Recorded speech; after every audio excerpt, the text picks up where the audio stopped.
সৃষ্টিকর্তা কাউকেই ঠকান না। যাকে গায়ের রং দেননি তাকে মায়াভরা চেহারা দিয়েছেন, যাকে ঘন কালো চুল দেননি তাকে সুন্দর চোখ দিয়েছেন, কাউকে মেধা দিয়েছেন, আবার কাউকে দিয়েছেন অসাধারণ গুণ।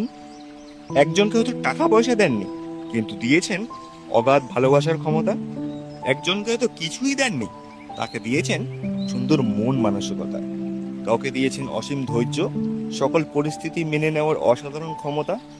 আবার কাউকে কিছু না দিয়েই দিয়েছেন মানসিক শান্তি। সৃষ্টিকর্তা কাউকেই ঠকান না, একদিক দিয়ে না একদিক দিয়ে ঠিক পূর্ণ করেই দেন। তাই আপনি যেমনই হন না কেন, কোনো আফসোস করবেন না। মনে রাখবেন, ঈশ্বর যা করেন মঙ্গলের জন্যই করেন। তাই নিজেকে তুচ্ছ ভেবে ব্যর্থ চিন্তা করবেন না, পরিশ্রম করতে থাকুন, দেখবেন সফলতা অবশ্যই পাবেন।